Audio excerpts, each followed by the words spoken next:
I looked, and there in front of me was the Lamb. He was standing on Mount Zion. With him were 144,000 people. Written on their foreheads were his name and his Father's name. I heard a sound from heaven. It was like the roar of rushing waters and loud thunder. The sound I heard was like the music of harps being played. Then everyone sang a new song in front of the throne.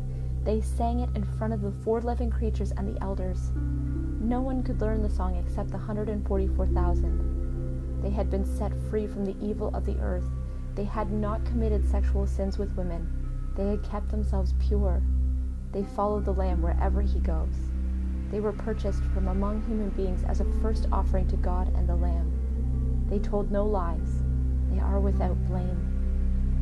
I saw another angel. He was flying high in the air.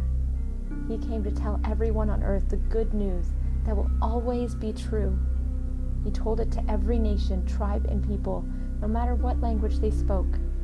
In a loud voice he said, "Have respect for God. Give him glory. The hour has come for God to judge. Worship him who made the heavens and the earth.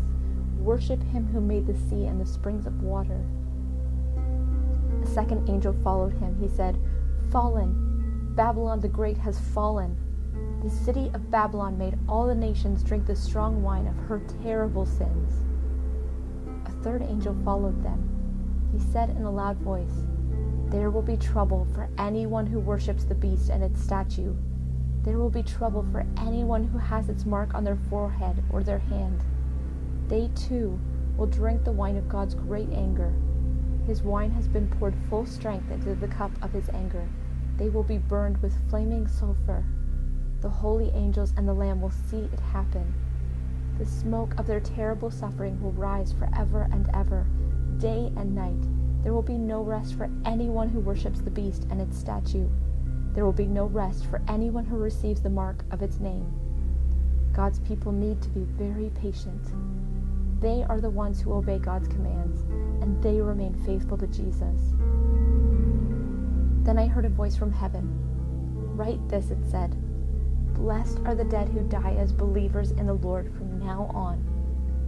Yes, says the Holy Spirit, they will rest from their labor. What they have done will not be forgotten. I looked, and there in front of me was a white cloud. Sitting on the cloud was one who looked like a son of man.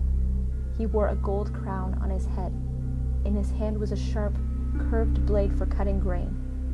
Then another angel came out of the temple. He called in a loud voice to the one sitting on the cloud. "Take your blade," he said.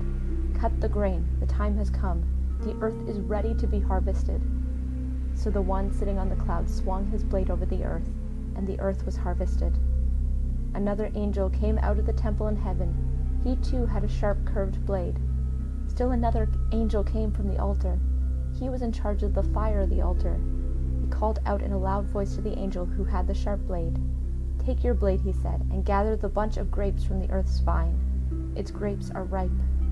So the angel swung his blade over the earth. He gathered its grapes. Then he threw them into a huge winepress. The winepress stands for God's anger. In the winepress, outside the city, the grapes were stomped on. Blood flowed out of the winepress. It spread over the land for about 180 miles. It rose as high as the horses' leads.